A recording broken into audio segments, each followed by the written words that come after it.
Amancio Ortega Gaona was born on the 28th of March 1936 in Spain.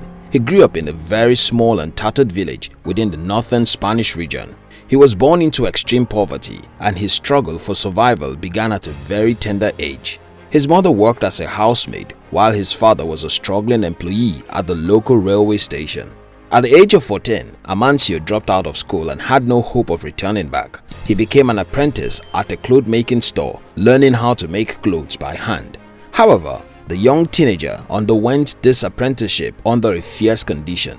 Typically, he would leave his home at 7 a.m., walking several miles to the store barefoot. 2 years into his apprenticeship, Amancio became a very creative designer, helping his boss make sexy clothes for both men and women. At the age of 18, he left his boss and started his own cloth-making business. At the time, he didn't have enough money to afford a sewing machine, but after he eventually gathered some money by buying and reselling female clothes, he was able to purchase his own sewing machine. He began making beautiful clothes for children and women. He developed unique designs that drove sales and made his business very distinct amongst his competitors. About 10 years later, Amancio's business had successfully grown into a big establishment. He recruited some young women who could sew beautifully. They majorly made female outfits, baby wears and nightgowns. Amancio called his store Zoba, but later changed it to Zara. His business remained local until the early 1980s.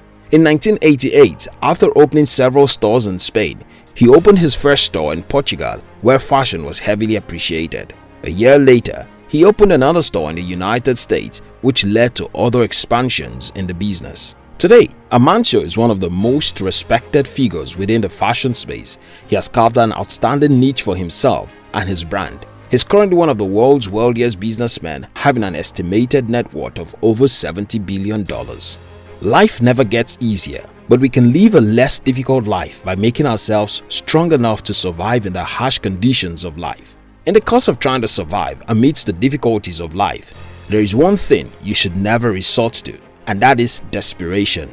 Desperation has made so many people venture into crazy things and made their situations worse. In a bid to solve your problems, try as much as possible never to do things desperately. Margaret Thatcher said, "Never allow yourself to be so desperate that you end up settling for far less than what you deserve." Desperation is a state of mind that impels people to do things that may not be profitable to them. Being desperate is very dangerous. It can lead you to settle for a life of mediocrity, preventing you from becoming great in life. Desperate people have no patience, and without patience, one can barely survive amidst difficulties. Muhammad Omar said, "Don't be so desperate. What is meant to happen, sooner or later, it will happen."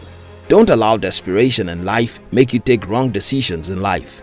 When decisions are made in desperation, they tend to go terribly bad.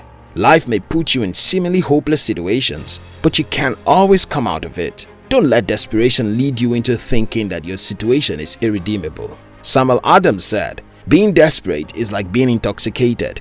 You'd begin to do so many unwise things you never thought you could do." When you are desperate, you are technically not in the right state of mind. People who are desperate are likely to do crazy things that they wouldn't have done if they were in the right state of mind. Life can be very unpleasant sometimes, but despite this fact, you should learn to be mentally stable and not frustrated. Amancio Ortega was entrapped in a life of struggle, but he was never desperate to succeed.